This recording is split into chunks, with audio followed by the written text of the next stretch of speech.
Okay, gonna do another director's commentary.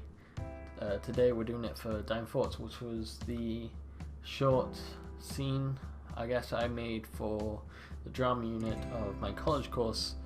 It's much better than both Run and Love Can Kill. Still not my best work, so it's probably gonna be a bit of me criticizing myself.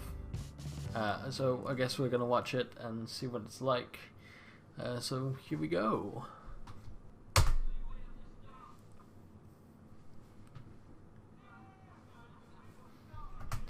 I realize I probably didn't need to put the credit to Amfish Productions. If you don't know, those were Amfish Productions involves Owen and Callum, the two people who partake in this video. I realize now that I probably didn't need to put their credit there, but I guess I did it to be nice. I'm gonna whatever.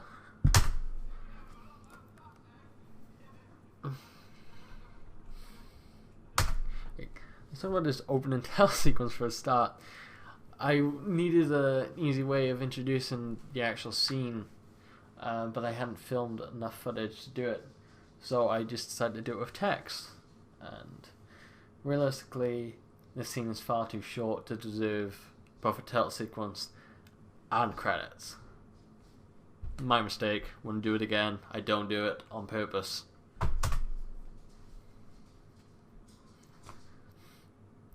This year is like the most awkward series of shots. Like, I personally think it works. Like, it does what I wanted it to, but it's missing a few shots. There was one shot I was going to get of the front of the house to establish location, and then I was going to do the kitchen. And these shots are meant to show that he's home alone, although I don't think it does that too well. I think it just looks like a bunch of random shots that lead up to being in the living room. Now it was to be Georgie the General, saying what we should do and what not to do, and dim as his mindless, grinning. I like this shot, but suddenly Quentin Tarantino. I found humor in that. Like, it's a pretty serious video, and it's just Tarantino's face there. That wasn't my decision, by the way. That was just what Callum had on as his lock screen at that moment. I didn't want to make him change it. So, if you notice, this shot looks kind of hazy. I don't know, it's just me. Basically, in the edit, this shot looked too dark, so I thought I'd boost the brightness, and I ended up making this. I later realized that the reason I looked dark was because the brightness on the Mac I was using to edit was too low. I hate Macs, just saying. One's used like inspiration and what Bob says. I love that shot. Now, there are a few parts of this that I really like. There's a few parts, but there are other bits which I'm not too happy with. Like that looks quite out of sync. To me at the time it looked in sync, but the thing is I used multiple audio tracks. I was using the Zoom to record the audio and the camera to obviously record video, and this was like my first attempt at syncing the two up, which is not a fun thing to do. It's the reason I don't record with external audio. I tend to just use one microphone, which is the one I'm using on this camera right now. Whether I actually use this audio in this video is yet to be seen, because I also have a Blue Snowball mic right back here. This was a shot that we came up with on shoot. We just fought Breaking Bad, and we did that. This shot is out of focus, sort of. Not completely out of focus, but let's talk about this horrible people shot. I had originally written it to be a people shot, like you're looking through the peephole. I later realized that only works during the day, because you need light to be on the other side of the peephole, so obviously when it's dark you can't see anything. My fault. I should have figured that out. So I got this horrible overlay. Now,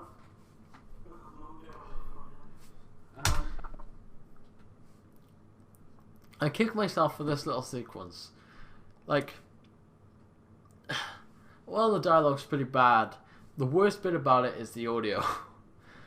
Because obviously I was recording with external audio, and for some reason I didn't think the cut between two different recordings of how we never see their face. So technically, I could have just dubbed over it, but I didn't think of it at the time, which I'm kicking myself now because it would have been much nicer. Do I know you?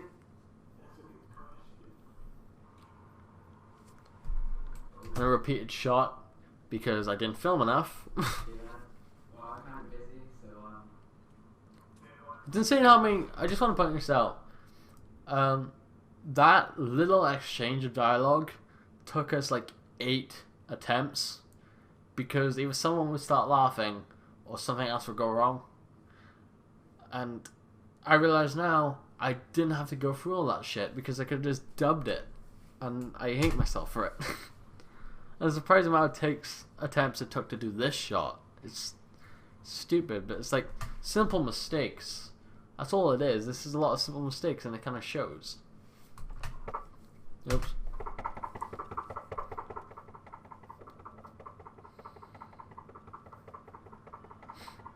This knocking, it's not one recording. It's one recording multiplied because I didn't knock for long enough. We didn't have them knock for long enough. Probably didn't need to anyway, but. Let's repeat that shot. you start pissing me off. I'm gonna phone the police. Now that's how you barely managed to keep it together. I don't know what it was. I think it was just the sudden opening of the door that he found quite humorous. But I just rolled with it because at this point in the shoot, I'm pretty sure most of us were fed up. We just wanted to get it done because I thought it'd be like a 3-hour shoot, but we ended up shooting from like 4:30. They arrived at my place, so we were shooting from like 4:30 to 10:30, which is a 6-hour shoot. That's horrible. Another repeated shot, and this little spectator shot, and the most. That's kind of funny to be honest. This bit here, ready? He wipes his feet on the floor. Small detail. I don't think many people actually noticed it or cared for it. It makes me happy knowing it's there because it kind of shows just how crazy this guy is.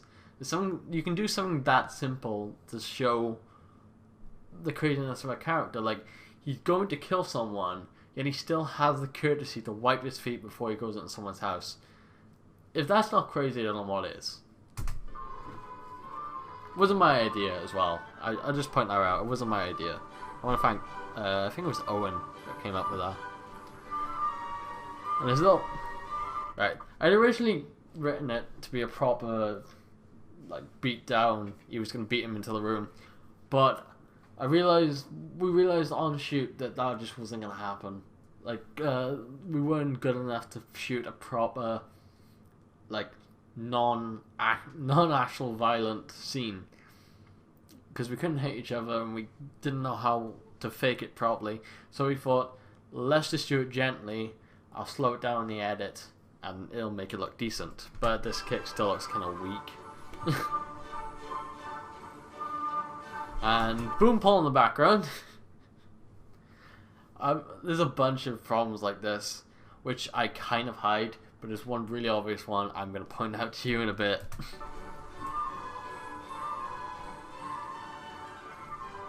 Sans me is that because I was in slow-mo, the bit that doesn't make it in edit is he shouts here. Like, you can kind of see on his face that he shouted. Right. There's the wire from the light, which I didn't cleverly hide, although I don't think it's too much of an issue because it kind of just looks like a random trailing wire. But the other one is there's a whiteboard rubber on the back on the table, as well as a Polly Pocket which contained my shot list. Luckily, my shot list wasn't in it. Why are you doing this? Oh, the TV is the biggest continuity issue throughout this entire damn thing. Just gonna say that. Never work with TV.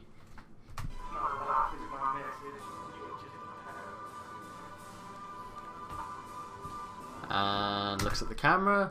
While not the best thing to do, I think it kind of works. I'm happy with this bit.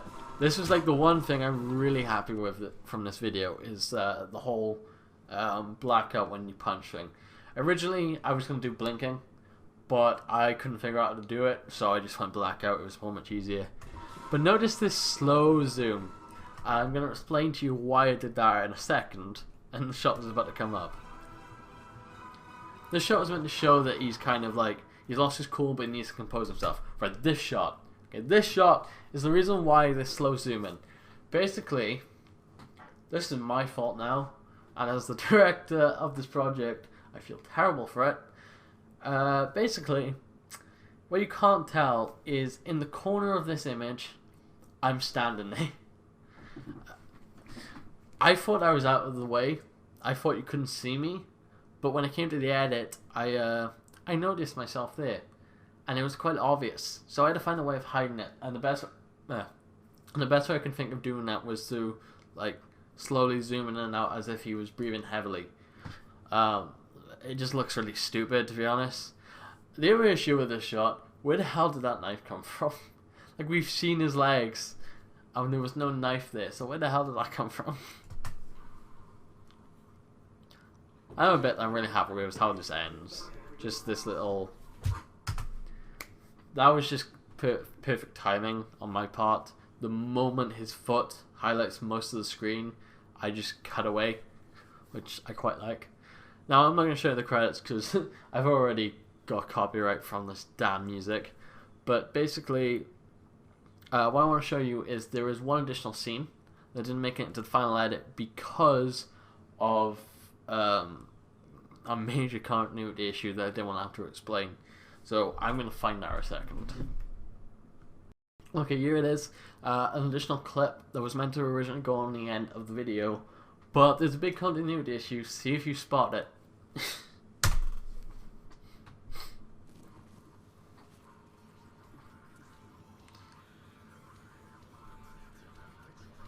Did you spot it?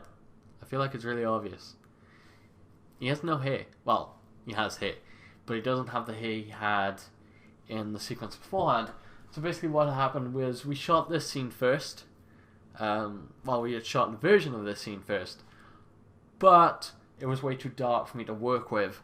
So I got in contact with him after we finished filming, and I was like, I want to refilm, and it turns out he had cut his hair. I decided to roll with it, and I was going to give a reason for the haircut, but then when it came to the edit, I was like, well, if it's not stupidly obvious, then I shouldn't have to explain it. So I just left it out. Basically the reason I was going to give was he kills in patterns, and after every kill he changes his appearance. But obviously that didn't make it. So I'm just going to play out the rest of the scene, and I'm going to... The annoying thing is, this is like my favourite thing I filmed. I really wish I could have included this, because like some of these shots I really liked. Like the bin shot, the bin shot was the whole reason I made this damn film. This bit here. Like, just being in the bin, it was the reason why I kind of made it. It's the shot I really badly wanted, but I didn't get to include it, which is kind of irritating. I'm not going to play through the credits because I've already got enough copyright strikes to this video just from the brief music I've played. So I'm just going to end this here. I hope you enjoyed this little commentary on Dying Thoughts. I don't know how many more projects I'm going to do it on. I'm definitely going to do it on the documentary or my advert. Probably not going to do it on my music video. So the only other video I'm probably going to end up doing it for is Mr. Happy. Maybe in the future I'll do it for the holiday videos and little experimental videos we've made. But for now, this is kind of it. We are going to be doing one for Leah's drama piece, so keep an eye out for that. But that's all from me for now. So thanks for watching, and bye.